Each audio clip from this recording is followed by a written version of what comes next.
Assalamu alaikum and welcome to Beneath the Surface. Today we'll be discussing interfaith dialogue, and joining us on the show is a doctor in Islamic and Christian theology, Dr. ChrisHewer. Thank you very much for joining us. It's always a pleasure. When you look at the Abrahamic faith, we all share the whole idea of being peaceful and being good human beings and sharing one's kindness with the other regardless of their faith. However, when we actually look at the communities and at the Abrahamic faiths, that doesn't really tend to happen. There isn't much interfaith dialogue with one another. I think that we have to take a historical perspective on this. If you take a city, for example, like Baghdad, if we look at Baghdad back in the 1930s, about a third of the population of Baghdad at that time were Jews. There have been Christians in Baghdad since before the time of the Prophet. So throughout its history, Baghdad has been a multi-religious, multicultural society. And since Baghdad was founded in the 9th century, it was always a place in which Jews and Christians as well as Muslims lived. And we see there a rich interchange between these different three faith communities. Their language was the same, it was Arabic, their culture was the same, and there was a mutual respect for one another. Of course, there were certain times of the year that the Jews would have their festivals and the Muslims would have their festivals, the Christians would have their festivals, so that would be times that they would be within one faith community.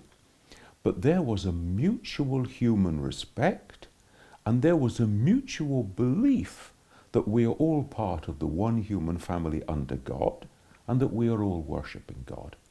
So all three of these faith communities, for example, would have spoke of God as Allah, because this is the Arabic word that means the one and only God. Now what we're seeing today is a kind of, again, a tribalization. You will meet Muslims who will say, well, nobody except a Muslim should speak of God as Allah. Well, where does this idea come from? Tell that to the Jews and Christians of Baghdad who've lived for hundreds of years together. So we need a historical perspective, and we need a degree of humility before God. God is God. I am not God. It is not for me to know the mind of God. It is not for me to tell God what God should do. It has pleased God over hundreds of years to have Jews, Christians and Muslims living side by side in places like Baghdad. That's God's business. My job is to follow faithfully the teaching that God has given me in my faith tradition, and this includes then acknowledging that my neighbour, who is a Muslim, a Jew or a Christian, is also worshipping God, is also following their relationship with God.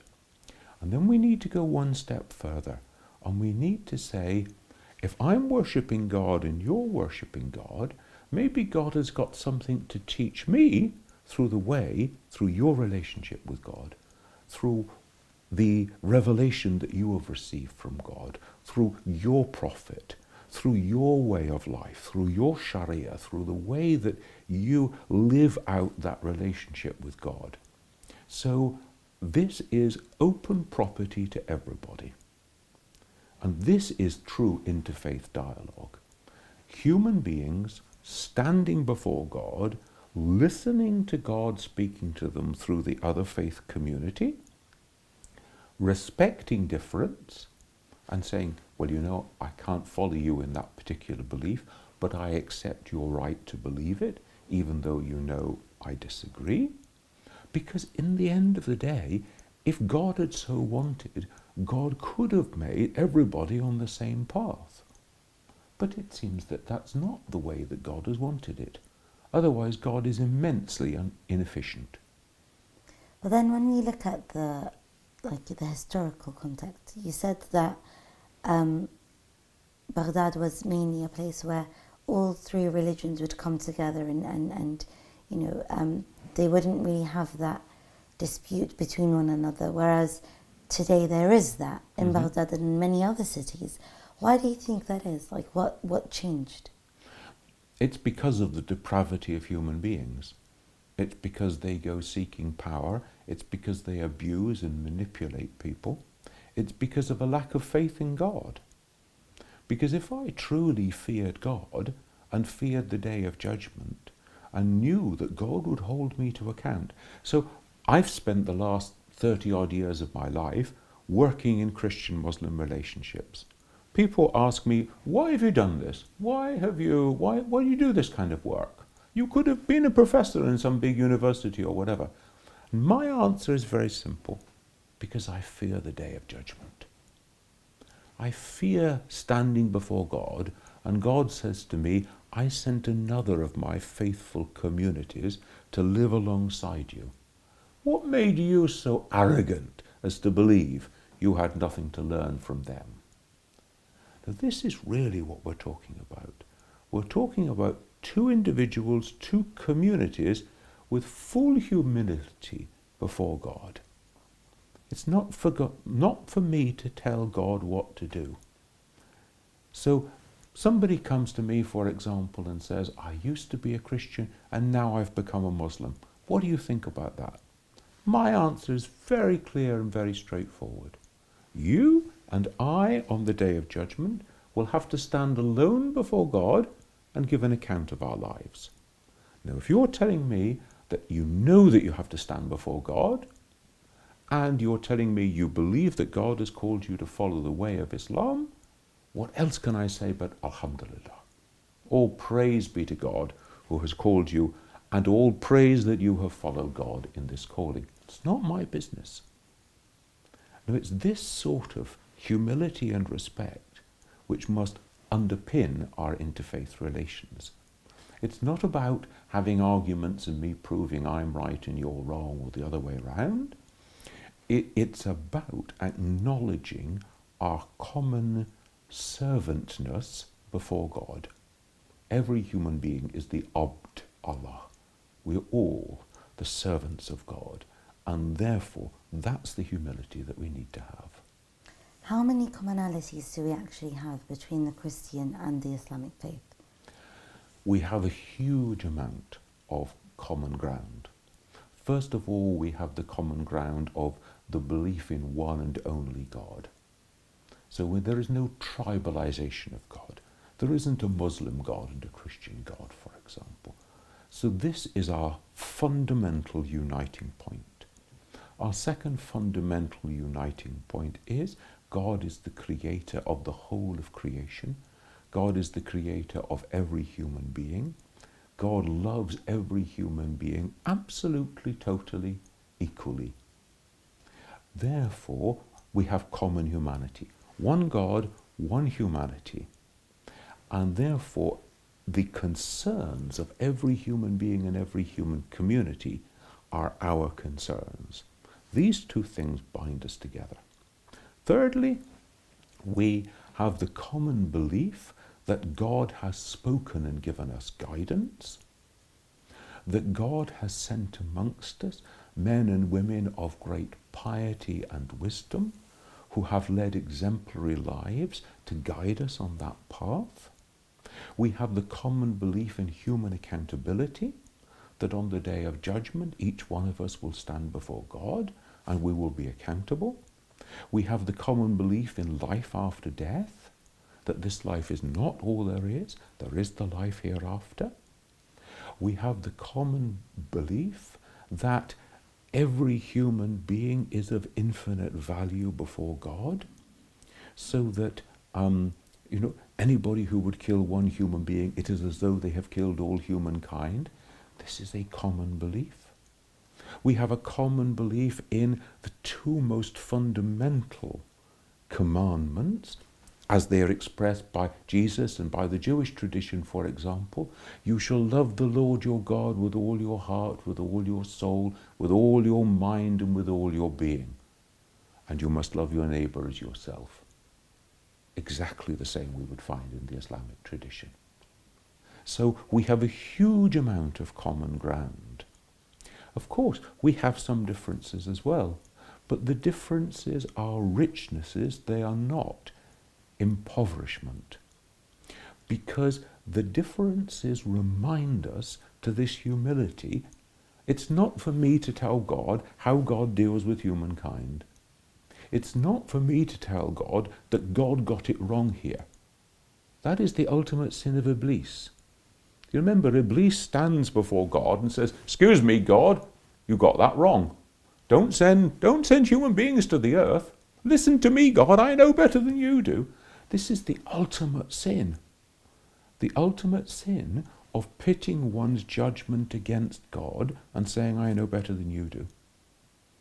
And in the Quran, Allah responds and says, "I know what you don't know." Now, this is the true relationship between God and the human being. Now, one of our difficulties is that all of us, human beings, Christians, Muslims, anybody else, we all want to pretend we know the mind of God. "Oh, I was sitting in the cafe with God last night. We were drinking coffee together. I know just what God thinks about this." Utter nonsense. Utter nonsense. So it is to teach us humility and respect for difference. Do you think that we can do events together? Where, for example, as Easter is coming up soon, we can do like an event where Muslims and Christians would be celebrating the purpose of, not really the purpose, but celebrating Jesus.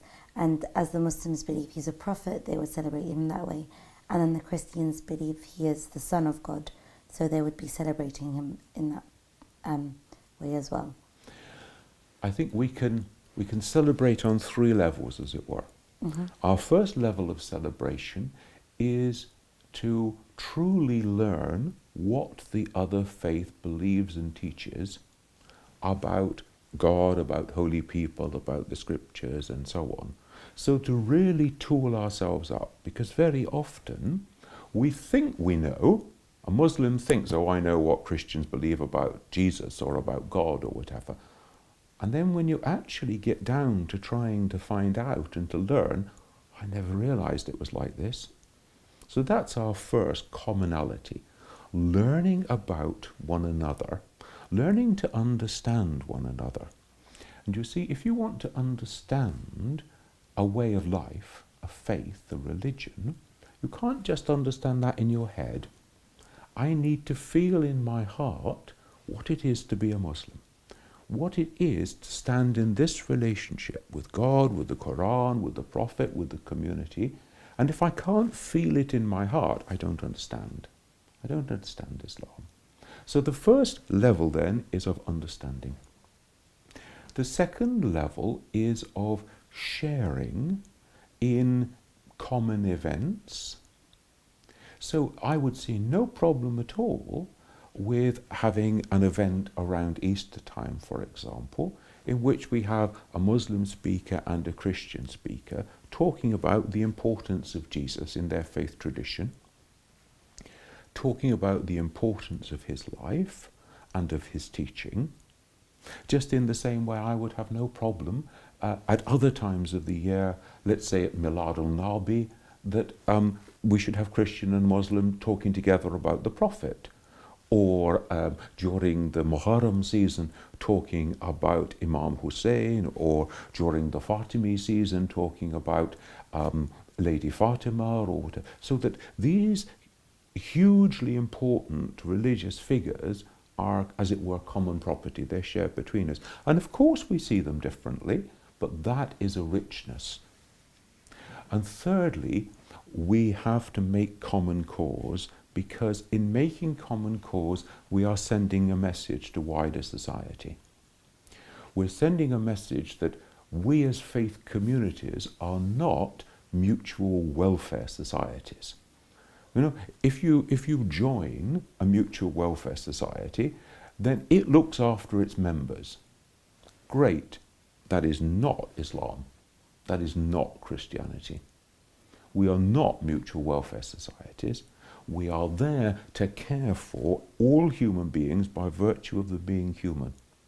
One of the really lovely stories that I like, we had here in England a few years ago now, very bad rains down in Cornwall in the very south of the country.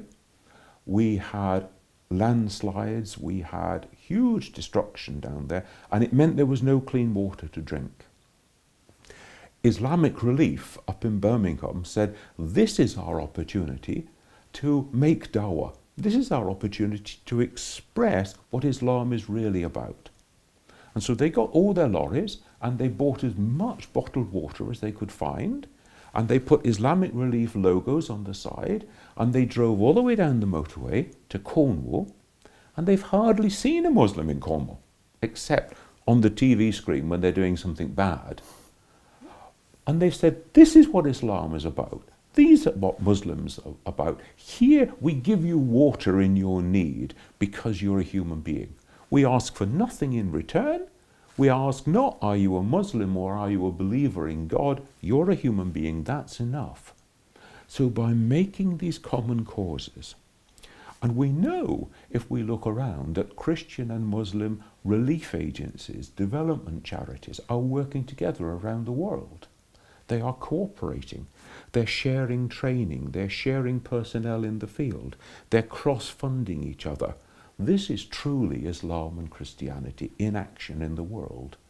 This is the kind of message that we need to send out, because now we're trying to express to people who don't know anything and don't care about religion and about God and about Islam and Christianity. We're trying to explain to them what it is that we believe in, what we stand for, and we stand for the common dignity of all humankind as one of our fundamental beliefs.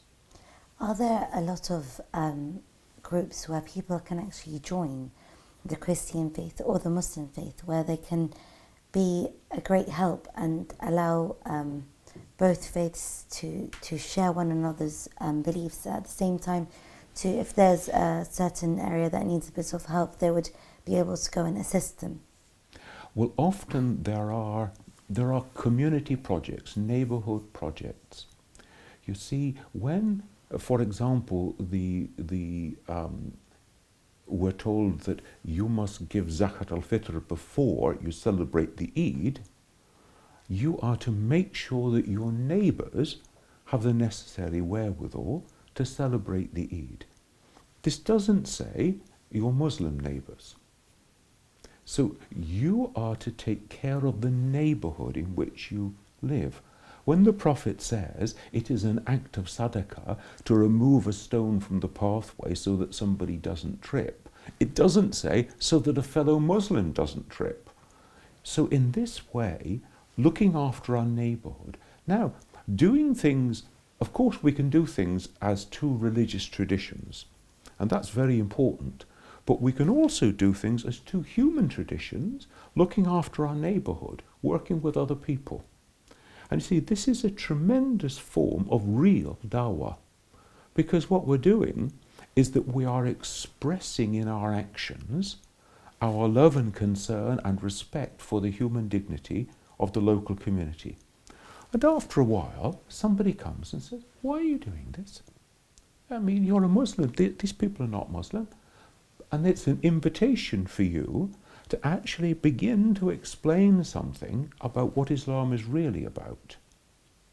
And so in this way, our actions are invitations to conversations.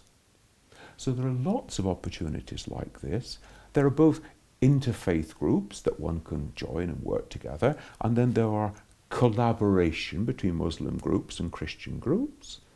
But there's also humanitarian activities that as human beings we get together and we look after the neighbourhood in which we live.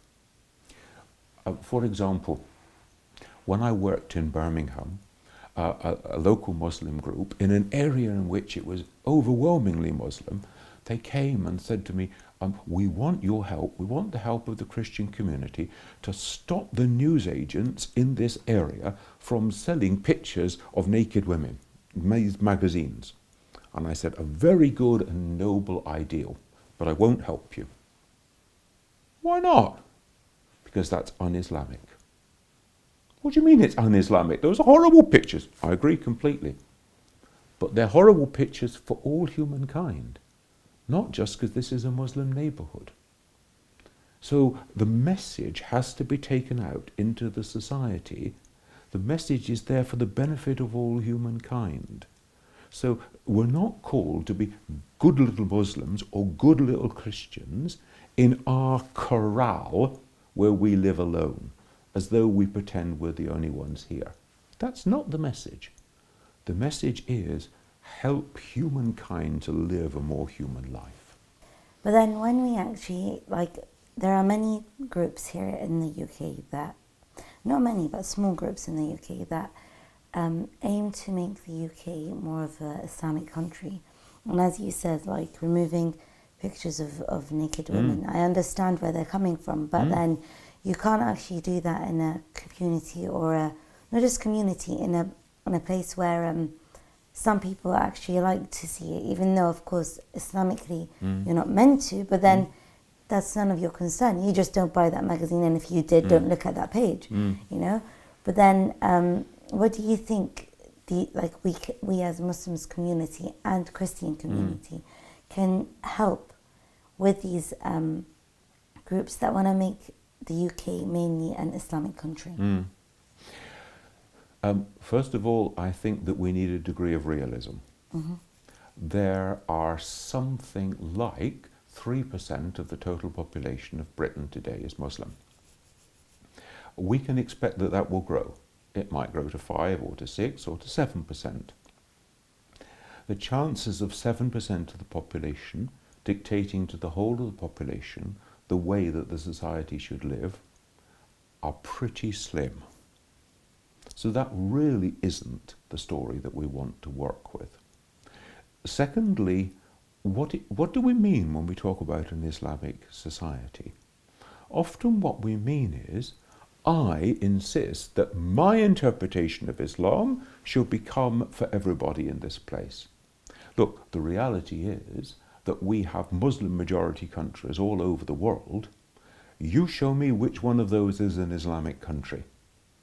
Which one of those has removed oppression, injustice, poverty, indignity in their society?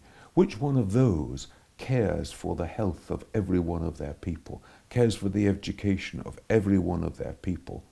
So let's see Islamic societies being developed around the world, and this will then be an object that people should follow. Now, what I'm all in favour of is that we should contribute Islamic values, Islamic ideals to the total discussion of British life and society, for example. I object very much to this idea of something called British values that is divorced from British citizens. So if we have 3 million British Muslim citizens, those people have British values by virtue of the fact that they're British. Therefore, they've got something to contribute to the discussion about the values of the whole of our society. Not to dictate them, but to help to change society to make it a better place. So we need to learn then, how do we communicate those values on a human basis to make people say, do you know, you're right, that is the way we should live. Now, if we think about this theologically, we have the image, the picture in the Quran of what we call the covenant of the pre-embodied souls. And we see this in chapter 7 of the Quran, where Allah calls all the souls of humankind that will ever live. They're called from the loins of Adam, as it were, and makes a covenant with them. Am I not your Lord? And they all respond, yes, indeed, you are.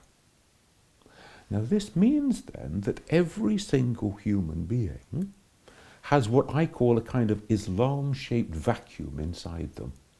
They're not fully human, they're not fully at ease with themselves until they are living in that correct relationship with God, because that's the way they were made. Now, if that's our image, that when we want them to talk to our society, we need to be doing it in such a way that every human being that hears us says, yeah, I hear this, this is speaking to me, this is resonating with me. I don't necessarily agree with all of it, but this is resonating to me. Take, for example, questions of dress. So if we talk about questions of dress as though these are the rights for a small group of people in society called Muslims, we're missing the point altogether. Because what we're talking about is the human value of modesty. That the human being, as a human being, is ennobled by modesty. By modesty of speech, by modesty of looking, by modesty of walking and the way we deport ourselves, and by modesty of the way that we dress. Now we're addressing ourselves to all humankind and not pleading a special case for a small group. Now you see, this is real interfaith dialogue, because the faiths are speaking to the common humanity and saying, we've got a message to tell. Not, we want you to sign up here and convert, but we've got a message to tell about what it is to be a human being, to respect yourself as a human being, and to live in a human society. Now, in this way, we're really engaging not just two faiths together, but both faiths engaging with the common society in which we live. But then with the common society, are there many people that would actually go, for example, to the church or to the mosque to actually understand the other person's faith? Obviously, it's a relatively small number. But I am amazed, for example, I was 5 years in London, paid for by Muslim and Christian charities, to run Understanding Islam courses. And I was absolutely worked off my feet. Thousands of people came for these courses. Thousands of people giving up 2 hours every night for 10 Wednesday nights or whatever. Thousands of people giving up their Saturday, giving up their weekend, coming to courses. Extraordinary. So there is a natural goodness in people. People realise it's not as bad as the media say. It can't be like that. People realise, I've got Muslim neighbours, I've got Muslims who work with me in the workplace, or I go to a Muslim shop. They're decent, nice people. I need to understand something about Islam. There is an openness in people there. Now what we have to do is to teach about Islam in such a way that it speaks to their human nature. Not that it's trying to prove why Islam is right, because that would just get their backs up. And not talking to them as though they were Muslims, because that will miss them altogether. But actually talking about them as though they're human beings. And if we truly understand and believe what the Quran is saying, they, as a pre-embodied soul, already have made their commitment to their Lord. Therefore, they ought to be coming away from classes saying, that was really interesting, that spoke to me. Do you know, there's something in that. There's something in the teaching of zakat and of sadaqah. There's something in the teaching of fasting during Ramadan. There's something in the punctuation of the day and the cycle of prayer. There's something in modesty. There's something in establishing a legal code and practice. This is speaking to me as a human being. I think there are lots of people who want to hear this. The trouble is there aren't too many teachers who are doing the teaching. Often they're doing it in such a way that it puts people off. You know, I remember well going through the main shopping area in Birmingham on a Saturday afternoon, and there was a Muslim da'i and there was a Christian evangelist, and they were standing about this far apart from each other, screaming verses at each other. And all the human beings were saying, I want nothing to do with this. If that's religion, keep it away from me. So often we are the very worst advertisements for the faith tradition that we say we want to proclaim to the world. That is what we actually tend to see in Hyde Park Corner, where you would have, the Muslim guy and the Christian guy just speaking, and they're not even listening to one another. They're just one saying verses from the Bible, the other one saying verses from the Quran, and you don't really hear anything. And this is a bit of a problem, because the fact that the Abrahamic faiths, they share a lot, and not only with the traditions and the stories and the prophets, but the fact that historically one has emerged from the other. So just that is amazing, and the fact that we all share, for example, Jerusalem, like the Christian faith believes it's a holy site, so does the Muslim, so does the Jewish. However, we're not able to share the site itself, which is really upsetting. But like here in London, with the events that hopefully will take place, and having that interfaith dialogue, hopefully would make things better. But how important is interfaith dialogue, do you believe? I think interfaith dialogue is a duty to God. It is a duty to ourselves as believers, because it helps us to really understand what we believe. So lots of people, lots of Christian people come to my Understanding Islam course, 20 hours, 10 weeks. And after a while, they come and they say at the tea break, "Thank you so much for this course. I've learned so much about my Christianity during this course." Because you reflect on your own faith. Is it the same? Is it different? If it's different, why is it different? Do those differences matter?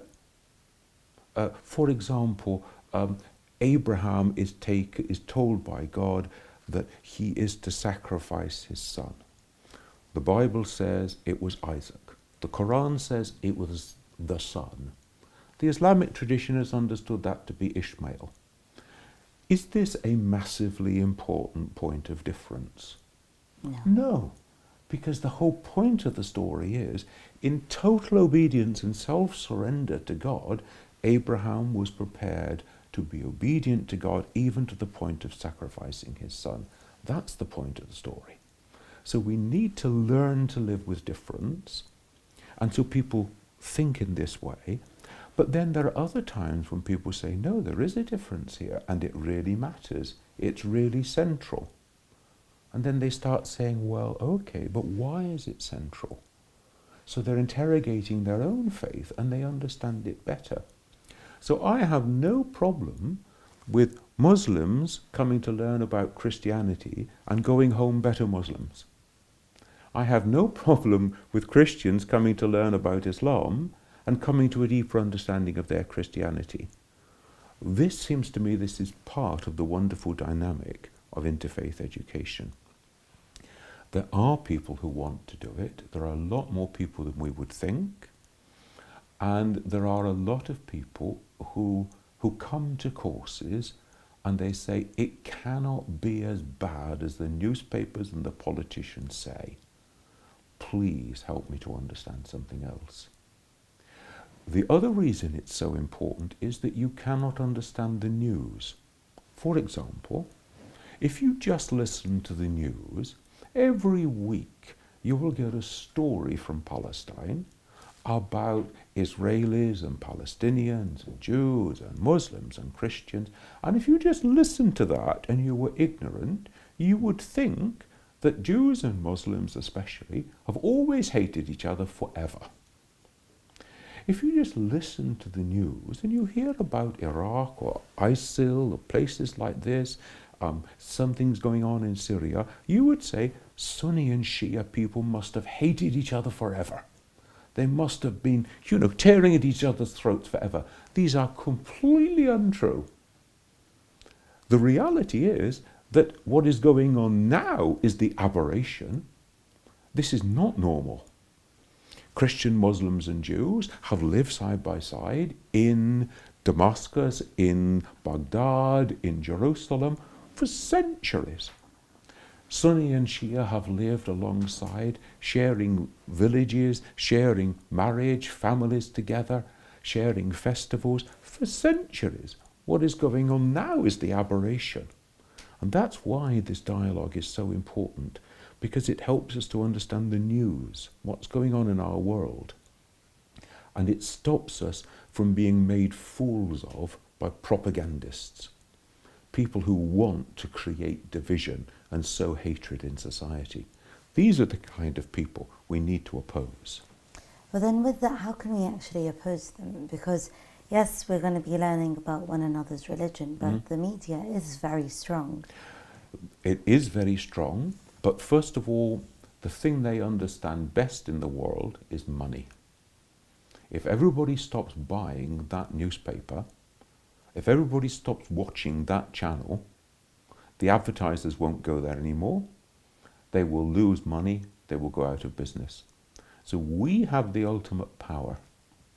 You know, if we say that a certain media channel, for example, is terribly biased and is always preaching hatred or whatever, let's all turn it off. If we all turned it off, there'd be no more advertisements there. The companies wouldn't advertise, their money would go. So we do have power. If we stop buying a certain newspaper. Do you remember there was a jeweller here in Britain who was talking away at a dinner, a businessman, and he held up one of the things that he sold, and he said, look at this rubbish, I sell this rubbish for whatever price, you know, and people are stupid enough to buy it. He was out of business within months because people are not prepared to be treated like fools. Now, I think we underestimate human beings and human goodness. Go back to the Stop the War campaign. This was a really important development in British society because there were lots of Muslim groups around Britain who thought Stop the War campaign, that's a Muslim thing. Again, you know, not bombing and killing Muslims in Iraq. Okay. And when they got to Hyde Park for the big demonstration, they found that Muslims were actually a small minority of the people who were there. You know, spot the Muslim. Now this is really important because this is ordinary human beings coming forward and standing together and saying, not in our name. This is not, we're not with this action. This is a really important part. So we must never underestimate the power of changing the human heart, changing the action of groups of human beings, and they can actually then change the society they live in, because we've seen it happen. Thing is though, like with the whole situation in Palestine and in other countries as well, sometimes when being close to a Jew and then a situation takes place in Palestine, there becomes tension where there isn't that good relationship anymore, or that, let's not say respect, but sometimes the respect does become a bit less because of what each person stands for and each person understands. How do you believe we should come about this and make sure that we stay as one whole community regardless of faith? Because faith is, we all share the whole, you know, goal of faith, so that shouldn't be a problem if you're a Muslim, Christian or a Jewish individual. No, I think there are really hard cases like this. Interfaith dialogue is not about making sweet tea and drinking it together, and I'll bring the biscuits. It's having enough trust and respect and love for each other to be able to say uncomfortable things. It's about saying, I cannot see how in your faith tradition you can justify the action of that government that claims to have your faith tradition. Now this is not just a question of Israel-Palestine. It's a question of many other countries around the world where the majority of people would say that they're Muslim, or the majority would say that they're Christian, and one would have to say, I just don't see how you can justify the actions that your government are doing on the basis of your faith commitment. And then there has to be a very serious conversation. And sometimes that will be a painful conversation. It would be, but then what can, doesn't that create more trouble instead of bring more unity? Well, I don't know. If there is tension in a marriage and it's eating away at the relationship of husband and wife, which is most likely to preserve and save that marriage if they can find a way to sit down and to talk honestly to each other about what this is doing, and you realize that your actions are actually eating away and destroying me. And then we have a chance of growing through and saving this marriage. If, on the other hand, we just bottle it all up and never talk about it, it's going to explode. Now, I think sometimes painful correspondence. One of my colleagues who works in the field of peace and reconciliation, he runs a program, a workshop called Learning to Disagree Respectfully. So there is a sense in which one's got to go through this process. We cannot go on living in these bubbles that we create around the world. Hopefully we would actually, go out there and make more communication with other people. Thank you very much for joining us on the show, and thank you very much for watching Beneath the Surface. See you next time.